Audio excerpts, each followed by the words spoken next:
Hi friends, ಎಲ್ರಿಗೂ ಹೊಸ ವಿಡಿಯೋಗೆ ಸ್ವಾಗತ. ಕೊನೆಯ ಕ್ಷಣದಲ್ಲಿ ದೊಡ್ಡ ಬದಲಾವಣೆ.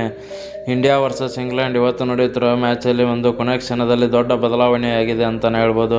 ಸುದ್ದಿಯ ಸಂಪೂರ್ಣ ಮಾಹಿತಿ ತಿಳ್ಕೊಂಡು ಬರೋಣ. ಅದಕ್ಕಿಂತ ಮುಂಚೆ ನಮ್ಮ ಚಾನಲ್ಗೆ ನೀವು ಹೊಸಬರಾಗಿದ್ದರೆ ಈಗಲೇ ನಮ್ಮ ಚಾನಲ್ನ ಸಬ್ಸ್ಕ್ರೈಬ್ ಮಾಡ್ಕೊಳ್ಳಿ. ಹಾಗೆ ಪಕ್ಕದಲ್ಲೇ ಇರೋ ಬೆಲ್ ಐಕಾನ್ ಮೇಲೆ ಆಲ್ ಅಂತ ಕ್ಲಿಕ್ ಮಾಡ್ಕೊಳ್ಳಿ.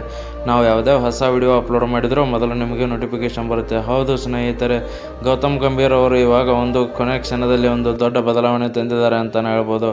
ಅದು ಏನು ಅಂತ ನೋಡೋದಾದರೆ, ಅಕ್ಷರ್ ಪಟೇಲ್ ಅವರನ್ನು ಬೆಂಚ್ಗೆ ಕೂಡಿಸ್ತಿದ್ದಾರೆ ಅಂತಲೇ ಹೇಳ್ಬೋದು. ಆ ಜಾಗದಲ್ಲಿ ಪ್ರಸಿದ್ಧ ಕೃಷ್ಣ ಅವರಿಗೆ ಬಾಲಿಂಗ್ ಅಟ್ಯಾಕಲ್ಲಿ ಸ್ಟ್ರಾಂಗ್ ಮಾಡ್ತಿದ್ದಾರೆ ಅಂತಲೇ ಹೇಳ್ಬೋದು. ಯಾಕಂದರೆ ಬ್ಯಾಕ್ ಟು ಬ್ಯಾಕ್ ಮ್ಯಾಚಲ್ಲಿ ಅಕ್ಷರ್ ಪಟೇಲ್ ಅವರಿಂದ ನಿರೀಕ್ಷೆ ಮಾಡಿದಷ್ಟು ಆಲ್ರೌಂಡಿಂಗ್ ಪರ್ಫಾರ್ಮೆನ್ಸ್ ಬರ್ತಿಲ್ಲ. ಹೀಗಾಗಿ ಅಲ್ಲಿ ನಾವು ಚೇಂಜ್ ಕಾಣ್ಬೋದು ಅಂತಲೇ ಹೇಳ್ಬೋದು.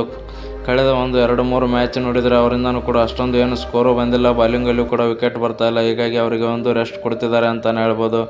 ಇದಿಲ್ಲಿಂದ ನಮ್ಮ ಟೀಮ್ ಇನ್ನಷ್ಟು ಸ್ಟ್ರಾಂಗ್ ಆಗಿ ಕಾಣುತ್ತೆ ಅಂತಲೇ ಹೇಳ್ಬೋದು. ಪ್ರಸಿದ್ಧ ಕೃಷ್ಣ ಅವರು ಯಾವ ಥರ ಬಾಲಿಂಗ್ ಮಾಡ್ತಾರೆ ನಿಮಗೂ ಕೂಡ ಗೊತ್ತಾಗಿದೆ.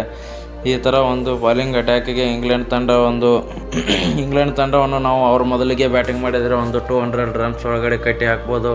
ಇದೇ ನಮಗೆ ಅಡ್ವಾಂಟೇಜ್ ಅಂತ ಹೇಳ್ಬೋದು. ಅಥವಾ ಇಂಡಿಯಾ ಮೊದಲಿಗೆ ಬ್ಯಾಟಿಂಗ್ ಮಾಡಿದರೆ 200+ ರನ್ನನ್ನು ಹೊಡಿಬೇಕಾಗುತ್ತೆ. ಯಾಕಂದರೆ ಇಂಗ್ಲೆಂಡ್ ತಂಡವು ಕೂಡ ತಿಳಿದಷ್ಟು ಈಸಿ ಇಲ್ಲ ಅಂತ ಹೇಳ್ಬೋದು. ಇಂಗ್ಲೆಂಡ್ ತಂಡದ ವಿರುದ್ಧ ಗೆಲ್ಲೋದು ಅದು ಕೂಡ ತುಂಬಾ ಸ್ಟ್ರಾಂಗ್ ಇರ್ತಕ್ಕಂಥ ಟೀಮ್. ಈ ತಂಡದ ವಿರುದ್ಧ ನಾವು ಗೆಲ್ಲಬೇಕಂದ್ರೆ ರನ್ಸಲ್ಲಿ ಮೊದಲಿಗೆ ಬ್ಯಾಟಿಂಗ್ ಆಡಿದರೆ 200+ ಹೊಡಿಬೇಕು. ಹಾಗೆ ಬಾಲಿಂಗ್ ಮಾಡಿದರೆ 200 ಒಳಗಡೆ ಕಟ್ಟಿ ಹಾಕಬೇಕು. ಅಂದರೆ ಮಾತ್ರ ನಮ್ಮ ಟೀಮ್ ಇಂಡಿಯಾ ಗೆಲ್ಲೋಕ್ಕೆ ಸಾಧ್ಯ. ಕಳೆದ ಮ್ಯಾಚಲ್ಲಿ ನೋಡಿದರೆ ಯಾವ ಥರ ನಮ್ಮನ್ನು 76 ರನ್ಗೆ ಆಲ್ಔಟ್ ಮಾಡಿತ್ತು ಇಂಗ್ಲೆಂಡ್ ತಂಡ ಅಂತ ಹೇಳಿ. ಹೀಗಾಗಿ ಆ ಥರ ಮತ್ತೆ ಮಿಸ್ಟೇಕ್ ಮಾಡಬಾರ್ದು ನಮ್ಮ ಟೀಮ್ ಇಂಡಿಯಾ. ಹೀಗಾಗಿ ದೊಡ್ಡ ಬದಲಾವಣೆ ತರಲೇಬೇಕಾಗಿದೆ ಅಂತ ಗೌತಮ್ ಗಂಭೀರ್ ಅವರು ಕೂಡ ಪ್ರೆಸ್ ಕಾನ್ಫರೆನ್ಸಲ್ಲಿ ಹೇಳಿದ್ದಾರೆ. ನಾವು ಇಲ್ಲಿಯ ತನಕ ಏನು ನೋಡಿದ್ದೀವಿ ಇದನ್ನೆಲ್ಲ ಮರಿತೀವಿ. ಇನ್ನು ನೆಕ್ಸ್ಟ್ ಮ್ಯಾಚ್ಗಳಿಂದ ಗೆಲ್ಲೋಕ್ಕೆ ಟ್ರೈ ಮಾಡ್ತೀವಿ. ನಾವು ಗೆಲ್ಲಲೇಬೇಕು. ಹಾಗೆ ಪ್ಲೇಯರ್ಗಳು ಕೂಡ ಫಾರ್ಮಲ್ಲಿಲ್ಲ. ಅದೇ ನಮಗೆ ದೊಡ್ಡ ತಾಪತ್ರೆ ಆಗಿದೆ ಅಂತ ಹೇಳಿದ್ದಾರೆ. ಹಾಗೆ ಹೊರಗಡೆ ಕೂಡ ಸೋಷಿಯಲ್ ಮೀಡಿಯಾದಲ್ಲಿ ಕೂಗು ಕೇಳಿ ಬರ್ತಾಯಿತ್ತು. RCB ಪ್ಲೇಯರ್ಸಿಗೆ ಅವಕಾಶ ಕೊಟ್ಟಿಲ್ಲ ಅಂತ ಹೇಳಿ. ಅದಕ್ಕೂ ಕೂಡ ಅವರು ಇನ್ನೂ ಕೂಡ ಏನೂ ಆನ್ಸರ್ ಕೊಟ್ಟಿಲ್ಲ ಅಂತಲೇ ಹೇಳ್ಬೋದು. ನೋಡೋಣ ಮುಂದಿನ ದಿನಗಳಲ್ಲಿ ಏನಾದರೂ ಆನ್ಸರ್ ಕೊಡ್ತಾರಾ ಅಂತ ಹೇಳಿ.